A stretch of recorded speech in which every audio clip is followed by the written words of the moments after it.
Kollywood star hero సూర్య రాజకీయ రంగ ప్రవేశంపై గత కొన్ని రోజులుగా సాగుతున్న ప్రచారానికి ఊహాగానాలకు పూర్తి స్థాయిలో బ్రేక్ పడింది. సూర్య రాజకీయాల్లోకి వస్తున్నారంటూ సామాజిక మాధ్యమాల్లో వస్తున్న వార్తలపై అఖిల భారత సూర్య అభిమాన సంఘం అధికారికంగా స్పందించింది. సూర్యకు రాజకీయాల్లోకి వచ్చే ఆలోచన అస్సలు లేదని స్పష్టం చేసింది. ఈ ప్రకటనకు సంబంధించిన పూర్తి వివరాలు, అసలు ఈ వివాదం ఎలా మొదలైంది, దీని వెనుక ఉన్న అసలు నిజాలేంటో మనం ఈ ఎంటర్టైన్మెంట్ స్పెషల్ బులెటిన్ లో క్షుణ్ణంగా తెలుసుకుందాం. సూర్య రాజకీయ ఎంట్రీపై సోషల్ మీడియాలో పెద్ద ఎత్తున చర్చ జరగడానికి గల కారణాలను ఒకసారి పరిశీలిద్దాం. జూన్ 28న చెన్నైలో అఖిల భారత సూర్య అభిమాన సంఘం రాష్ట్ర జిల్లా నిర్వాహకుల సమావేశం జరిగింది. ఈ సమావేశంలో వీరమణి అనే వ్యక్తి పాల్గొన్నారు. ఆ సమయంలో వీరమణి సూర్య రాజకీయ భవిష్యత్తు గురించి, ఆయన ఒక ప్రజానాయకుడిగా ఎదగాల్సిన సమయం వచ్చిందని, ఆ సమయం వస్తే ఎవరు ఆపలేరని కొన్ని వ్యాఖ్యలు చేశారు. ఈ వ్యాఖ్యలను తంతి టీవీ ప్రసారం చేయడంతో ఇవి సామాజిక మాధ్యమాల్లో చాలా వేగంగా వైరల్ అయ్యాయి. సూర్య ప్రత్యక్ష రాజకీయాల్లోకి రాబోతున్నారనే ఊహాగానాలకు ఇది మరింత బలాన్ని చేకూర్చింది. దీంతో అభిమానుల్లో, సినీ వర్గాల్లో తీవ్ర గందరగోళం నెలకొంది. ఈ తప్పుడు ప్రచారాలపై అఖిల భారత సూర్య అభిమాన సంఘం తీవ్రంగా స్పందిస్తూ ఒక అధికారిక ప్రకటనను విడుదల చేసింది. వీరమణి చేసిన వ్యాఖ్యలు కేవలం ఆయన వ్యక్తిగత అభిప్రాయాలు మాత్రమేనని స్పష్టం చేసింది. ఆ వ్యక్తిగత అభిప్రాయాలను కొందరు ఉద్దేశపూర్వకంగా వక్రీకరించి అది సూర్య అభిమాన సంఘం యొక్క అధికారిక వైఖరి అంటూ సామాజిక మాధ్యమాల్లో తప్పుడు ప్రచారం చేశారని పేర్కొంది. వైరల్ అవుతున్న ఆ పోస్టులను, వార్తలను ఎవరూ నమ్మవద్దని, వాటిని అస్సలు పరిగణలోకి తీసుకోవద్దని స్పష్టం చేసింది.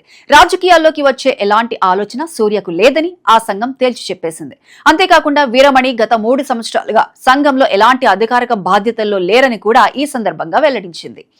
సూర్య కేవలం సినిమాలకు మాత్రమే పరిమితం కాకుండా ఆగరం ఫౌండేషన్ ద్వారా ఎంతో మంది నిరుపేద విద్యార్థులకు ఉచిత ఉన్నత విద్యను అందిస్తూ సమాజంలో గొప్ప మార్పునకు శ్రీకారం చుట్టారు.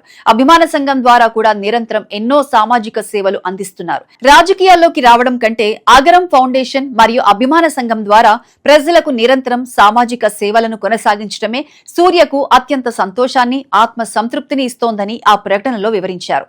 రాజకీయ పదవుల కంటే ఈ నిశ్శబ్ద సేవా కార్యక్రమాలే ఆయనకు ముఖ్యమని, దీని ద్వారానే ఆయన ప్రజలకు దగ్గరగా ఉండాలని కోరుకుంటున్నారని స్పష్టం చేశారు. అసలు సూర్య విషయంలో ఇంత వేగంగా చర్చ జరగడానికి తమిళనాడు రాజకీయ నేపథ్యం కూడా ఒక కారణం. తమిళనాడు రాజకీయాల్లో సినిమా, రాజకీయాల అనుబంధం ఎప్పుడూ ఒక ప్రత్యేకమైన, ఆసక్తికరమైన అంశంగానే ఉంటోంది. ఎంజీఆర్, కరుణానిధి, జయలలిత, విజయకాంత్ల నుంచి మొన్నటి రజనీకాంత్, కమల్ హాసన్ వరకు ఎంతో మంది సినిమా తారులు ఇక్కడ రాజకీయాల్లో అదృష్టాన్ని పరీక్షించుకున్నారు. ఇటీవలే ప్రముఖ నటుడు విజయ్ తన సొంత రాజకీయ పార్టీని స్థాపించి క్రియాశీల రాజకీయాల్లోకి ప్రవేశించిన నేపథ్యంలో కోలీవుడ్ కు చెందిన ఇతర ప్రముఖ నటులు కూడా రాజకీయాల్లోకి వస్తారా అన్న చర్చ ఇండస్ట్రీలో మరింత ఊపందుకుంది. ఈ క్రమంలోనే సూర్య పేరు కూడా తెరపైకి వచ్చింది.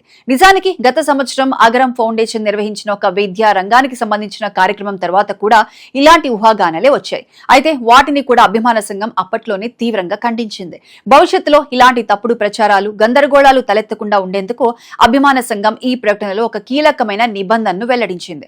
సూర్య అభిమాన సంఘం అధికారిక ప్రకటనలు, వాటి వైఖరి లేదా సూర్యకు సంబంధించిన ఎలాంటి అధికారిక వివరాలైనా కేవలం 2 వ్యక్తులు మాత్రమే మీడియాకు వెల్లడిస్తారని స్పష్టం చేసింది. కార్యనిర్వాహక అధ్యక్షుడు రాజ్, అలాగే ఆర్గనైజర్ రాజ్ ద్వారా మాత్రమే సమాచారం బయటకు వస్తుందని, వారు అధికారికంగా చెప్పిన విషయాలను మాత్రమే అభిమానులు, మీడియా అనుసరించాలని కోరింది. ఇక ఇతర వ్యక్తులు వ్యక్తిగతంగా చేసే వ్యాఖ్యలకు సూర్యకు గాని, అభిమాన సంఘానికి గాని ఎలాంటి సంబంధం ఉండదని, వాటిని సంస్థ బాధ్యతగా భావించకూడదని తేల్చి చెప్పింది. మొత్తానికి సూర్య పొలిటికల్ ఎంట్రీపై వస్తున్న రూమర్లకు అఖిల భారత సూర్య అభిమాన సంఘం చేసిన ఈ తాజా ప్రకటనతో పూర్తి స్థాయిలో చెక్ పడినట్లయింది.